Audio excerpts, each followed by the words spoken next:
Graça e paz, amados irmãos, que Deus abençoe a vida de cada um de vocês.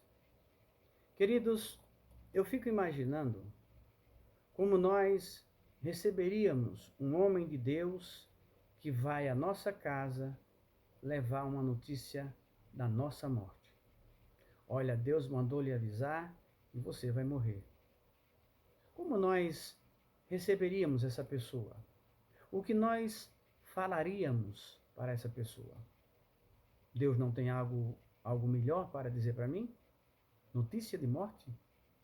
Que Deus é esse que, mesmo eu gravemente doente, de cama, manda dizer que eu vou morrer? Talvez a gente diga ao profeta que não apareça mais na nossa casa. Os reis e os governantes daquele tempo não gostavam muito dos profetas de Deus porque eles faziam as suas barbaridades e não queriam que ninguém apontasse como erros. Eles eram reis. Eles mandavam prender, chicotear e até mesmo matar. Mas o rei Ezequias não era esse tipo de rei. E agora? O que ele devia fazer? Servir a Deus não adiantou nada? Qual o meu procedimento como servo de Deus recebendo uma notícia dessa? Hoje nós vamos falar sobre a oração de Ezequias. O texto Isaías 38, de 1 a 8, diz assim: Naqueles dias, Ezequias, o rei, ficou doente à beira da morte.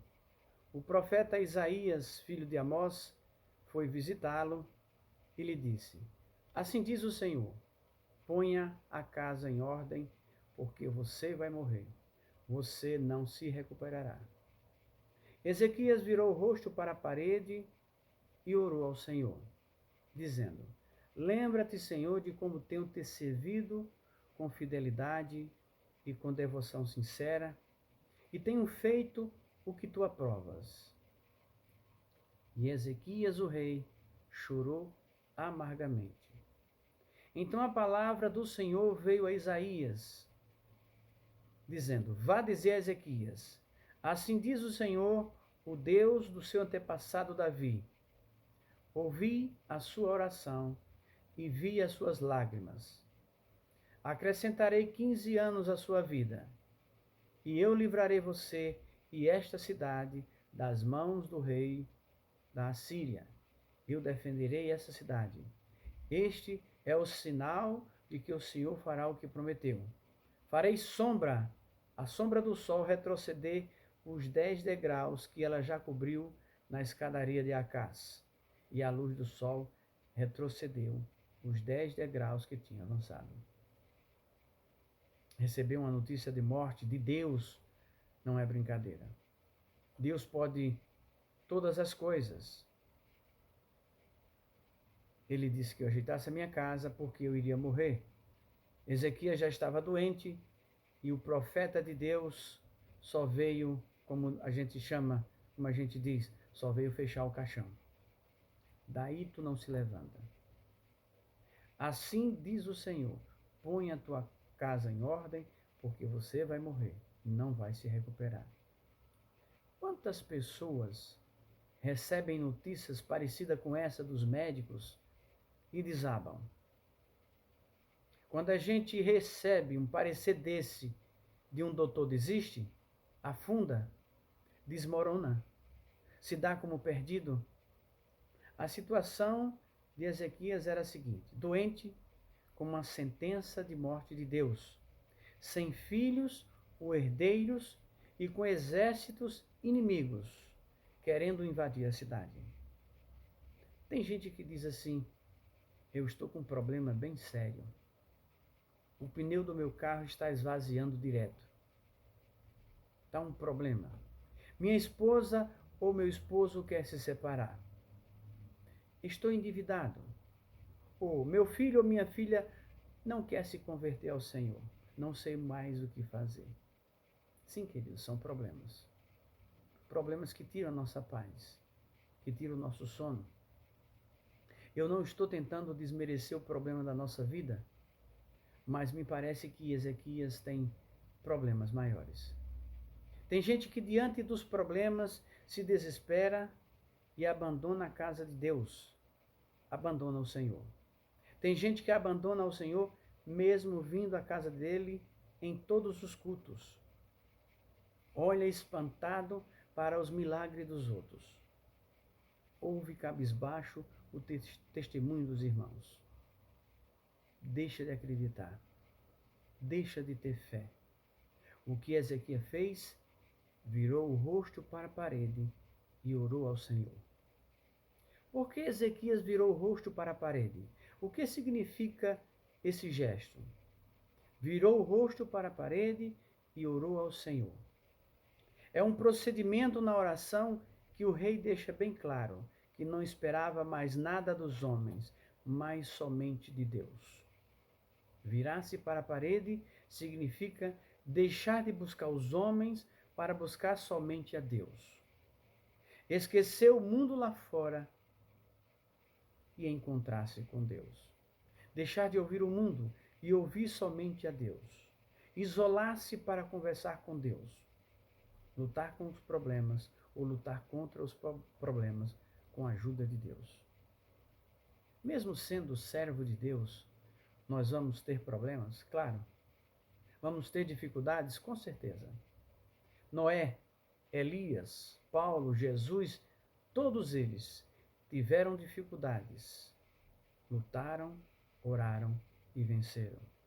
É como diz aquele louvor, é passando pela prova e dando glória a Deus. Por isso é que Deus diz em Salmo 50:15, invoca-me no dia da tua angústia, e eu te livrarei, e tu me darás glória. Ora, chama-me, me procura em oração.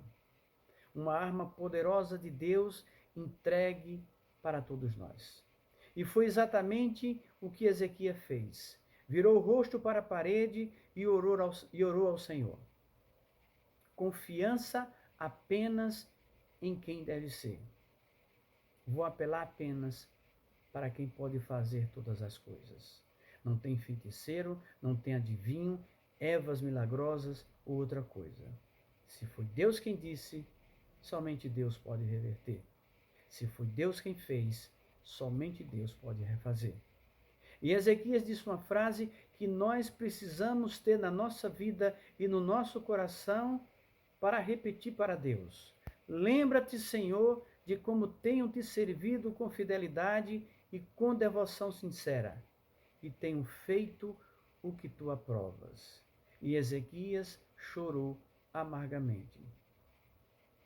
O que se passa no nosso coração quando, servindo verdadeiramente a Deus, enfrentamos uma ou mais adversidades? Precisamos ter espiritualidade e conhecimento de que o Espírito Santo que tanto falamos está vivo e ativo dentro de nós. Mesmo que Deus saiba o que nós precisamos, temos que nos humilhar e pedir. Nesse pedido, tem que ter fé de pedir, porque nós temos fé de obedecer. Então, nesse pedido, nós temos a fé de pedir, porque temos a fé de obedecer. Como vamos ter a fé de pedir se essa fé não nos impulsiona a obedecer? Se o rei Ezequias não tivesse orado, o aviso de Deus continuaria valendo e Ezequias morreria. Não há revolta ou mágoa no coração de Ezequias quando ele se dirige a Deus, mas sim, oração, choro e humildade. Sim, Deus sabe de todas as coisas, mas é na oração que nós dizemos para Ele, o teu servo implora a ti, Senhor, a tu que és santo, tu que és poderoso, tu que és o meu Deus. E nós? Será que temos servido a Deus com fidelidade? Será que a nossa devoção a Deus tem sido sincera? Será que temos feito o que Deus aprova? Será que temos feito parecido com o que disse Ezequias a Deus? 4. Então a palavra do Senhor veio a Isaías. Vá dizer a Ezequias: assim diz o Senhor, o Deus do teu antepassado Davi. Ouvi a sua oração e vi as suas lágrimas, acrescentarei 15 anos à sua vida, e eu livrarei você e esta cidade das mãos do rei da Assíria. Eu defenderei essa cidade. Assim diz o Senhor, o Deus do teu antepassado Davi. Olha aí Davi sendo mencionado, sendo citado como um servo de Deus. Ouvi a tua oração e vi as tuas lágrimas, acrescentarei 15 anos à sua vida. Essa é a única vez em que Deus disse a um homem quanto tempo ele viveria. E esses anos realmente se cumpriram na vida de Ezequias. Porque assim Deus disse, porque Deus assim determinou. E Deus disse: eu livrarei você e a sua cidade. Deus se propondo a me proteger. Existem momentos na nossa vida que são especiais. Existem momentos em nossas vidas que são espetaculares. São os nossos momentos com Deus. Quando nós oramos a Deus. Quando nós conversamos com Deus. Quando Deus nos defende. Quando Deus nos livra do mal. Quando nós estamos juntos. Este é o sinal que o Senhor fará o que prometeu. Fará a sombra do sol retroceder os 10 degraus que ela já cobriu na escadaria de Acás. E a luz do sol retrocedeu os 10 degraus que tinha avançado. Deus mandou Isaías dizer que Ezequias iria morrer. Deus mandou dizer que viveria mais 15 anos e que iria protegê-lo. Qual o sinal de que Deus estava realmente falando por Isaías? Retroceder a sombra do sol em 10 degraus que ela já havia coberto na escadaria de Acás. Não é 2 ou 3 degraus, porque as pessoas poderiam se atrapalhar e dizer que a sombra já estava ali, ou que foi pouco e não dava para perceber a diferença. Foram 10 degraus. Queridos, qual o sinal que Deus tem feito em seu coração? Quantas coisas ruins já retrocederam em sua vida por causa da intervenção de Deus? Deus quer cobrir a nossa vida.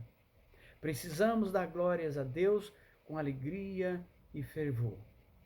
Precisamos ter um encontro verdadeiro com Ele. Fechar os nossos olhos em oração e perceber a presença do Senhor em nós. Porque nós estamos aqui para servir. Servindo, podemos suplicar. Servindo, nós podemos pedir. Servindo, nós podemos confiar que Deus não vai nos abandonar em nenhuma situação da nossa vida. Nós podemos saber que Ele vai ouvir a nossa oração, verá as nossas lágrimas e a nossa obediência. O olhar e a misericórdia de Deus precisam casar-se com um coração puro, uma oração sincera e um desejo de servir verdadeiramente ao Senhor.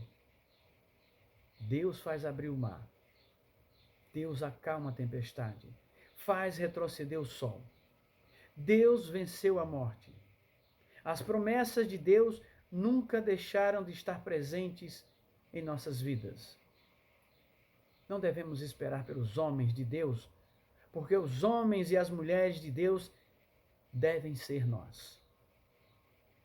Se Deus quiser me dar 10, 15 ou 50 anos a mais nessa vida, louvado seja Deus. Mas Deus sabe, aprova e nos espera para uma vida eterna ao lado dele. Então, queridos, louvemos ao Senhor. Ore, glorifique, exalte e adore ao Deus da nossa vida.